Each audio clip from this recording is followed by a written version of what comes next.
Why the and asset and why better wealth?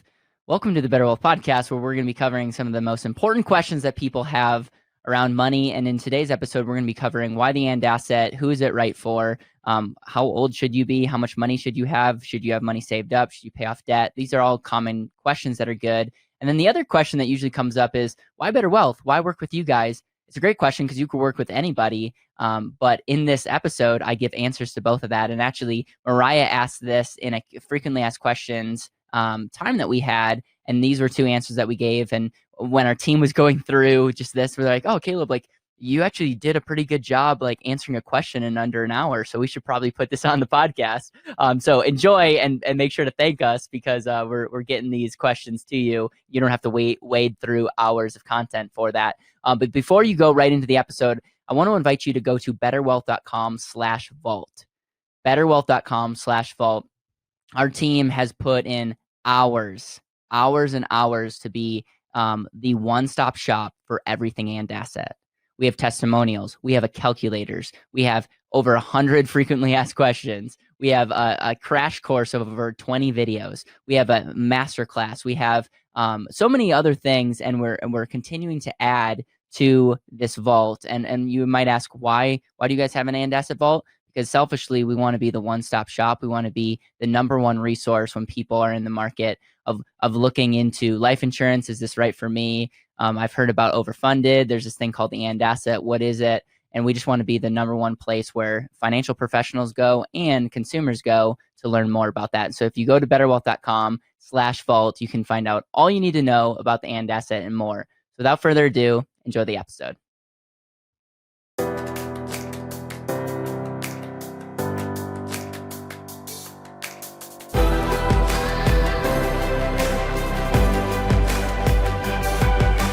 This is Better Wealth with Caleb Guilliams. In talking about the and asset, your book is about the strategy or about a philosophy of the way that the company works. What is the end when you say it's the overfunded life insurance? Who is it for? A lot of people want to know, is there only a specific person that can have this? Is it only specifically designed for a particular age, income, savings, debt? Yeah. I think one of the things that separates us from a lot of people out there is I do not believe the and asset is for everybody. There's a lot of people that literally will say, if you can fog a mirror, you should, like, if you can fog a mirror and have an iPhone, you should review my podcast. But that's not true when it comes to the when it comes to the and asset, and it really just comes down to efficiency. And the first the first goal really is to cover your bases and is to protect you. And most people need to cover that, and they might need to do budgeting. They may need to have a debt pay down strategy. And really, when you actually create a model, using your and asset to pay off high interest credit card debt is in most cases not worth it. Now, we have to factor in long term, we have to factor in behavior. So all those things need to be factored in. But there's a lot of cases that we will get someone started on a strategy and then start an and asset later. For instance, I had the opportunity to talk to somebody this week who read my book, super interested in starting an and asset, but financially it wasn't the next step. So it's super funny, Mariah, because I was like, yeah, this is not for you right now, but here are the next steps. And I was thinking, I'm probably the only person, like our team is probably the only team that would tell people no, but we know like we're doing this strategically because we want to serve you well, because we're playing the long-term game, because we're just like young and we're going to be in this for a very long time. So, so we kind of had, is it the question on like how much I mean, I think I think it's a slew of questions right now. I think people are wondering whether or not the and asset is something they can have. Who is the and asset for? Who is it not? Is it important to pay off debt first before starting an and asset?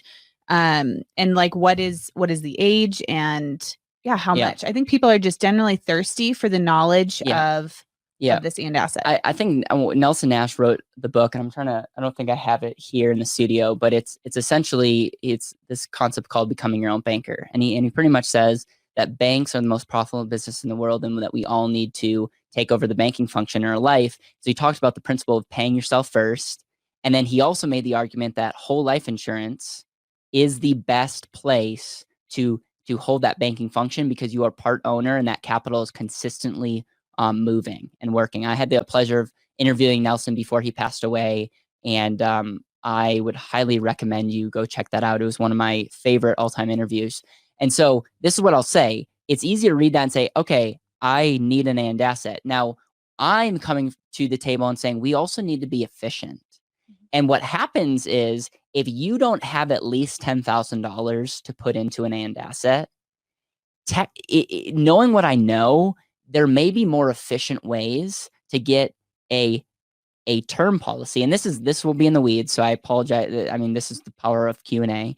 But there's benefits of maybe getting like a term policy and saving in an alternative account until you have $10,000. In most cases, if you look on cash, you will have a much more efficient growth strategy and just more efficient policy to begin with if you can start with some seed money versus putting like $100 or $200 a month. With that said, human behavior is really important, and I know that there's some people out there that need to start something, and if they don't start something, it just like they can't keep it up, or they need to start it, or they're never going to start. And that's the argument that's made of like, hey, listen, you should use your and asset to pay off high interest debt. Mathematically, it doesn't make sense. But where it does make sense is if you want to get the ball rolling and get something started. Does that make sense? Yeah. There's a lot of things that we do, by the way, that doesn't make financial sense. So anyways, I think we can unpack this more. I would say if you don't have $10,000 now to put into an and asset, still reach out to our company. I would encourage you to still become an unlimited member, but that it might look like us doing a pre-plan or adjusting some things so that we can, when we start an and asset for you, it can be a solid strategy. And remember, the and asset is not the end solution. It's just a tool on helping you live. And I mean, I know you have probably a question in there about what if the and asset doesn't work for you, or if it's not a good fit. There's a ton of other strategies that you can do when it comes to maximizing wealth. So here the question is, how is BetterWealth different from other financial planners? And you're just saying that that's, but what is it that we are doing when you say we are a better alternative? What is it that? Well, I mean, we've talked a lot about our principles. We've talked a lot about the importance of a model. And I would say at the highest picture, we are helping people live more intentional lives, and we are reverse engineering what you want and saying, okay, Mariah, what does results look like for you? What like we got to get clarity on what you actually want, and then we have to ask what does that look like? Number one, that's clarity. Then we have to say, how do we optimize your cash flow, your assets, and your debts? Nothing to do with products, by the way, but how do we maximize what you're currently doing? And then where does that money go? And the consistency principle is saying we want to maximize long-term and short-term. Long-term is, as we all know, if you're listening or you read my book, is every like we have to think the long-term value of a dollar. It's not just a dollar, it's what that dollar could be worth to you in the long run. So every time you lose a dollar, you don't just lose that dollar, but you lose what that dollar could have earned you the rest of your life. And we have to also talk about the control aspect. What's the value of being able to control your dollar over the next 5, 10, 15, 20, 30 years?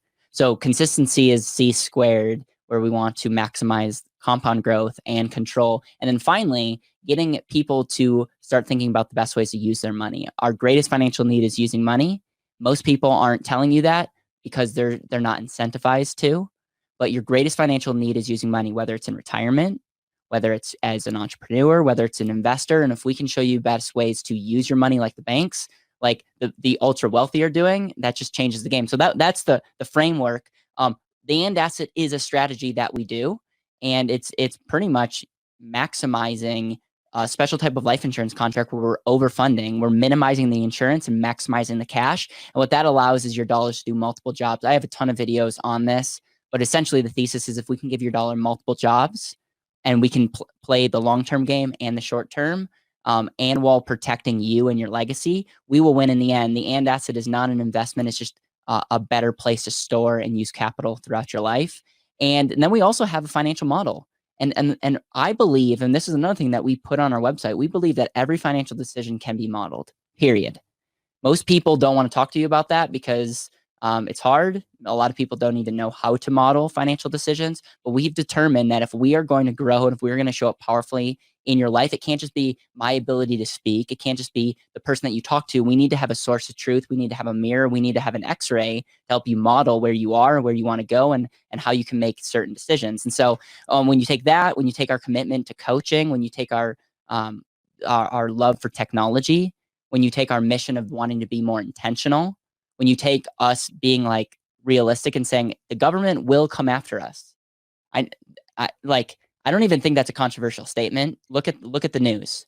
If you're telling me that in 30 years the government's not going to come after some of your money, depending on where it's at, we're not the financial planners that you want. Because I'm not like, I just want people to start living intentionally and start taking back control, because control is where it's at. So I know that's kind of a long answer, but like there's a lot that goes into that.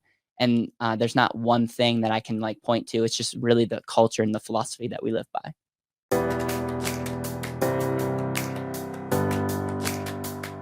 Thank you so much for listening to the BetterWealth podcast. It would mean the world to me if you could hit subscribe, leave a review, and share this with the people that you know and love.